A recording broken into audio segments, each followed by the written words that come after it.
नमस्कार। ऐतिहासिक तथ्यों पर आधारित श्रृंखला सच का सामना में आपका स्वागत है। मैं हूं मुकेश कुमार। दोस्तों, इतिहास को विकृत करने करके अपना राजनीतिक स्वार्थ साधने का एजेंडा लागू करने वाले, चलाने वाले लोग ऐसी हरकतें कर रहे हैं जो बड़ी ही हास्यास्पद भी हैं और बड़ी खतरनाक भी हैं। मसलन इसमें अभी हाल में जो आजादी का अमृत महोत्सव मनाने की बातचीत चली या मनाया जा रहा है, तो उसके साहित्य में ये तक कहा गया कि 1857 की लड़ाई में ऐसे लोग प्रेरणा के स्रोत थे जो उस समय थे ही नहीं। यानी जो तथ्यों से परे चीजें हैं वो भी उस इतिहास में शामिल की जा रही हैं। बहुत हास्यास्पद है, लेकिन देश को गुमराह करने वाली चीजें भी इसमें साफ देखी जा सकती हैं। आखिरकार ये सच्चाई क्या है? इस जो केंद्र सरकार की तरफ से जारी किए गए हैं, जो बयान जारी किए गए हैं, जो तथ्य जारी किए गए हैं, उनकी सच्चाई की परख करने के लिए हमारे साथ जुड़ चुके हैं जाने माने सामाजिक कार्यकर्ता और इतिहास के जानकार प्रोफेसर राम पुनियानी। आपका स्वागत है कार्यक्रम में। प्रोफेसर पुनियानी, बड़ा दिलचस्प है ये जो पीआईबी, जो प्रेस इंफॉर्मेशन ब्यूरो है केंद्र सरकार का, जिससे उम्मीद की जाती है कि वो देश को सही जानकारी देगा। वो ये कह रहा है कि आजादी की जो पहली लड़ाई थी, जिसे 1857 की क्रांति कहते हैं, गदर कहते हैं, उसमें उसकी प्रेरणा स्वामी विवेकानंद और रमन महर्षि जैसे लोगों से मिली थी। इस पर आपकी जी टिप्पणी। जी, देखिए ये मेरे ख्याल से जो प्रेस इंफॉर्मेशन ब्यूरो है वो बहुत मोटे तौर से कई चीजों को मिलाने की कोशिश कर रहा है। पहले तो ये कोशिश है कि जैसे स्वामी विवेकानंद हिंदुत्व की राजनीति के पैरोकार हों, जो बिल्कुल गलत है। अगर हम गहराई से जाकर देखें तो स्वामी विवेकानंद ने गरीबी के खिलाफ बहुत लिखा है, दरिद्र भगवान को दरिद्र के रूप में देखा है, जाति प्रथा पे बहुत प्रहार किया है, ब्राह्मणवाद के ब्राह्मणों यानी पुरोहित वर्ग पर बहुत हमले किए। खैर, वो एक दूसरा विषय है। पर वो ऐसा मान के चल रहे हैं कि स्वामी विवेकानंद और रमन महर्षि ये उनकी राजनीति के धर्म गुरु टाइप हैं। अब सवाल तो ये उठता है कि अब 1857 की क्रांति हुई 1857 में, और स्वामी जी का जन्म, स्वामी विवेकानंद का जन्म हुआ 1863 में, 12 जनवरी 1863। 2 दिन पहले ही उनकी जयंती मनाई गई। और रमन महर्षि का जन्म हुआ 1879 में, 1879। तो अब ये सोचने वाली बात है कि जो क्रांति हो चुकी है उसको स्वामी विवेकानंद ने प्रेरणा कैसे दी होगी। मैं इस बात को मानता हूँ, स्वामी विवेकानंद का जीवन बहुत प्रेरणादायी था। उन्होंने कई बहुत महत्वपूर्ण बातें कही जिनको छुपाकर केवल उनके भगवे कपड़े को प्रोजेक्ट करके उनको अपने प्रतीक के रूप में रख रहे हैं। पर जहां तक 1857 का जो क्रांति थी वो हमें समझने की जरूरत है। 1857 की क्रांति कोई हवा में से नहीं हुई, कोई किसी धार्मिक प्रेरणाओं से नहीं हुई। ये हुई तो दो कारणों से। एक तो यहाँ के जो राजा और दूसरे रियासत वाले थे, तो एक डलहौजी ने डॉक्ट्रिन ऑफ लैप्स, डलहौजी या जो भी एक ब्रिटिश वाइस रॉय ने डॉक्ट्रिन ऑफ लैप्स लाया था कि यानी जिस भी राजा या रानी का कोई उत्तराधिकारी नहीं होगा वो ईस्ट इंडिया कंपनी उसको हजम कर लेगी। और उसमें ये भी अलाउड नहीं था कि आप किसी को गोद ले लो। वो गोद लेना नहीं लेना भी उनकी मर्जी पर था कि वाइसराय, ये वाइसराय तो नहीं, उनके जो प्रमुख रहते थे ईस्ट इंडिया कंपनी के, वो उसको स्वीकृत करते हैं कि तो नहीं। तो उसमें कुछ राजा, रानी, झांसी की रानी मणिकर्णिका जो बहुत प्रसिद्ध है, ये इससे नाराज थे। और दूसरा सबसे महत्वपूर्ण बात जो ज्यादा नहीं देखी जाती, हम केवल केवल इतिहास को राजा और रानियों के माध्यम से देखते हैं। 1857 की क्रांति का सबसे बड़ा कारण था किसानों में असंतोष। अब ब्रिटिश सरकार बहुत क्रूरता से, ब्रिटिश नहीं, ईस्ट इंडिया कंपनी बहुत क्रूरता से किसानों पर जो लगान चल रहा था उसको बढ़ाते जा रही थी। अगर मैं लोगों को केवल याद दिला दूं कि अगर आप वो आमिर खान की फिल्म लगान को याद कीजिए, उसमें कैसे एक राजा एक ब्रिटिश ऑफिसर के सामने गिड़गिड़ाता है कि आप लगान को माफ कर दीजिए। तो उससे किसानों में, किसानों की आय, किसानों का जीवन बहुत दुभर होता जा रहा था। और यहाँ से जो कुछ लोगों ने अंग्रेजों के खिलाफ बगावत की बात की, तो आपको याद होगा उस समय एक रोटी आंदोलन चला। रोटी बिल्कुल। एक गांव से दूसरे गांव भेजते थे। वो एक संदेश था कि हमें अंग्रेजों के खिलाफ बगावत करना है। ये उसका सबसे प्रमुख कारण किसान था। ये 1857 प्राथमिक रूप से जी। किसान विद्रोह था। और दूसरे बल्कि उसमें जी बल्कि इसमें यह भी जोड़ा जा सकता है कि जो सैन्य विद्रोह हुआ अंग्रेजों के खिलाफ, उसमें भी जी किसानों की भूमिका थी, क्योंकि किसानों के ही बेटे फौज में भी जाते थे और वो देख रहे थे कि अंग्रेज किस तरह से उनको लूट रहे हैं, तो उनके अंदर जी गुस्सा खदबदा रहा था। वो दूसरी वजहों से फट पड़ा, वो बात अलग है, लेकिन वो गुस्सा दरअसल जो हिंदुस्तानी रियाया थी, उसमें खासतौर पर किसान थे, उनका जो शोषण दमन हो रहा था, उसकी अभिव्यक्ति थी। जी। देखिए, ये आपने बहुत महत्वपूर्ण बात कही कि वास्तव में ज्यादातर फौजी किसानों से संबंधित रहते हैं। और इसीलिए सतपाल मलिक, उन्होंने बार बार इसकी वार्निंग दी कि जो यहाँ की आर्मी है उसमें काफी डिस्टरबेंस चल रहा है। जब पूरा किसान आंदोलन चल रहा था, तो आर्मी में जो जवान थे वो देख रहे थे उनका भाई, उनका पिता दिल्ली के बॉर्डर पे बैठा है, उसकी जमीन को हड़प करने की सरकार की साजिश है। तो ये बात उस समय भी थी। और ये किसान जो बहुत दुखी थे, पीड़ित थे अंग्रेजों की नीति के कारण, वो इसके लिए तैयार थे कि वो अंग्रेजों के खिलाफ ये करें। और फिर वो रोटी आंदोलन हुआ जिससे लोग तैयार हो गए। और इसकी पृष्ठभूमि जिसने बनाई उनमें कई थे, अमानुल्लाह खान और दूसरे लोग थे।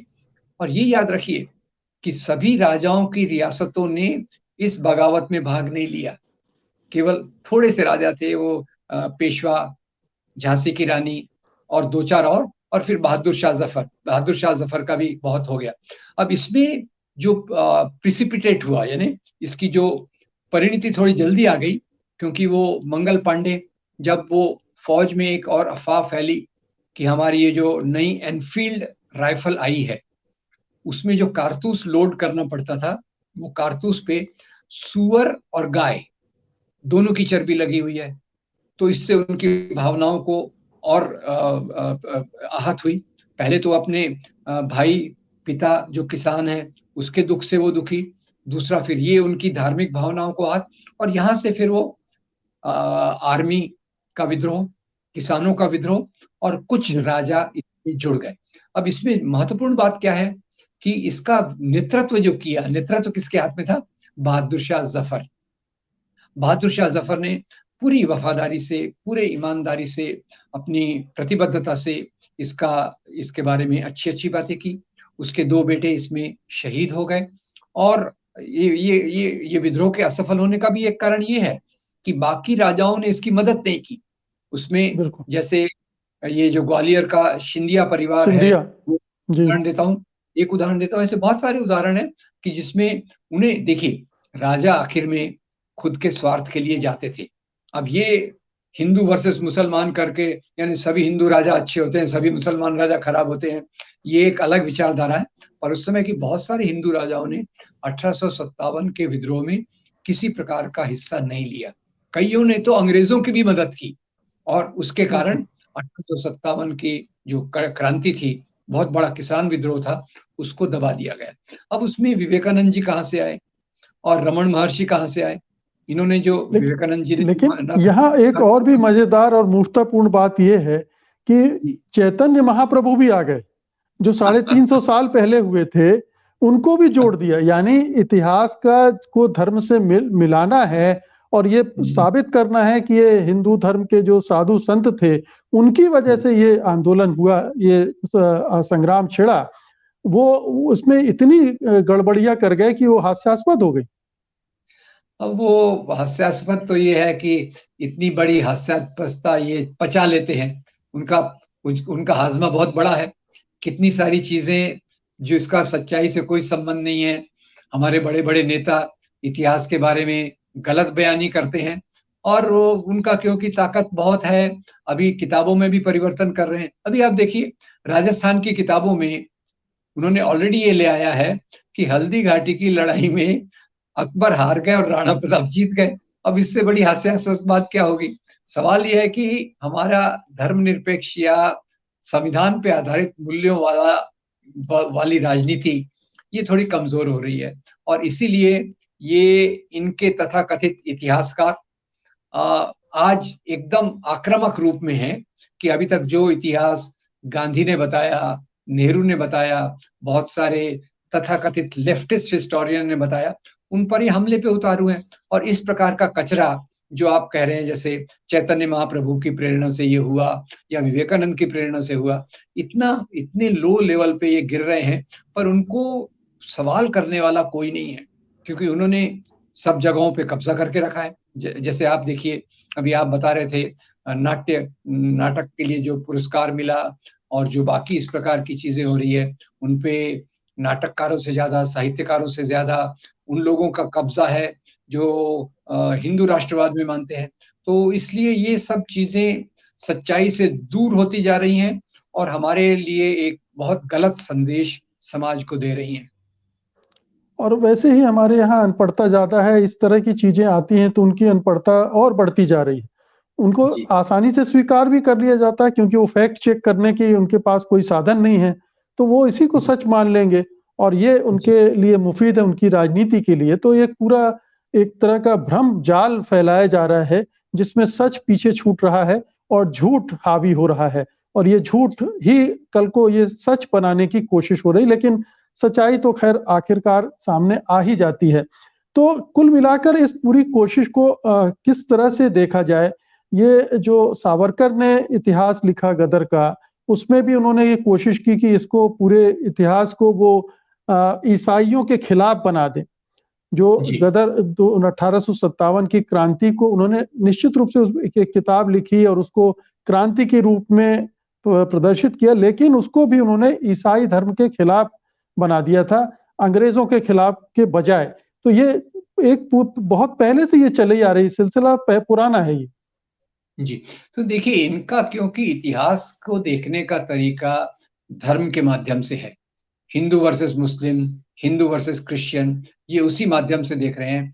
जबकि मैं आपको बता दूं कि जो अंग्रेजों का राज था, उस दौरान भी क्रिश्चियन धर्म का उतना विकास नहीं हुआ, उनकी बढ़ोतरी नहीं हुई। और कई क्रिश्चियन मिशनरीज थे जिन्होंने लिखा कि भाई भले ही अंग्रेज लोग क्रिश्चियन हैं, पर वो हमारे काम में किसी प्रकार की मदद नहीं करते। अंग्रेज इसके बारे में क्लियर थे कि उनको यहाँ राज करना है, यहाँ की संपत्ति को लूट कर ले जाना है। जबकि हमारे यहाँ के कुछ जो धर्म के नाम पे इतिहास करने वाले लोग हैं, वो इसको इसी नजरिए से देखते हैं कि ये क्रिश्चियंस का राज था। और कई लोग तो ये मानते भी हैं कि भारत में जो क्रिश्चियन धर्म आया वो अंग्रेजों के माध्यम से आया, जिसमें किसी प्रकार की कोई सच्चाई नहीं है। जबकि हम जानते हैं भारत में ईसाई धर्म तो करीब 2000 साल पुराना है और उसमें किसी प्रकार की कोई शंका नहीं है। ऐतिहासिक प्रमाण भी हमको यही बताते हैं। और ये भी सच्चाई है कि जो ब्राह्मण वर्ग था, वो जाकर अंग्रेजों से चिपक गया था क्योंकि सत्ता वहां थी, उसका लाभ उठाने में वहां जुट गया था। केवल अंग्रेजों से नहीं, मुकेश जी ख्याल कीजिए कि मुसलमान राजाओं मुगलों के से भी। ब्राह्मण थे, हर एक राजा के सलाहकार ब्राह्मण रहते थे, इसमें कोई शक नहीं है।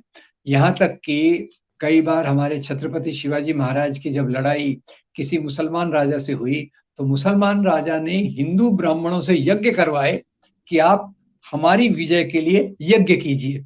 तो उनके लिए तो एक धंधा है पूजा पाठ। वो ज्योतिबा फुले ने बहुत अच्छा कहा कि नाई के लिए बाल काटना ये कोई धर्म नहीं है, किसान के लिए अन्न उपजाना कोई धर्म नहीं है, ये उनका धंधा है। वैसे पुरोहित के लिए भी पूजा पाठ करवाना ये कोई धर्म नहीं है, ये धंधा है। ये ज्योतिराव फुले के शब्द हैं जो मुझे अचानक आ गए। तो खैर उनको एक, क्योंकि वो एक बहुत धार्मिक गणवेश धारण कर लेते हैं, तो सब चल जाता है समाज में। और अभी बाय द वे हम बात कर रहे थे विवेकानंद जी की। विवेकानंद जी ने धर्म गुरुओं के इस रवैये की बहुत आलोचना की है, जो आज सच्चाई के पीछे छुप गया है और केवल उनके भगवे कपड़ों के आधार पे उनको ये लोग ज्यादा महत्व देते हैं। बिल्कुल। तो बहुत-बहुत शुक्रिया प्रोफ़ेसर पुनियानी। हम उम्मीद करते हैं कि हमारे दर्शक इतिहास को ज़रा धर्म से हट के दूसरे नज़रियों से देखने की कोशिश करेंगे, एक प्रवृत्ति अपने अंदर आदत डालेंगे, जिससे इस तरह की जो हरकतें हो रही हैं उससे वो गुमराह ना हो। बहुत-बहुत शुक्रिया आपका। धन्यवाद आज की चर्चा के लिए। नमस्कार। सत्य हिंदी का ऐप डाउनलोड करें गूगल प्ले स्टोर पर।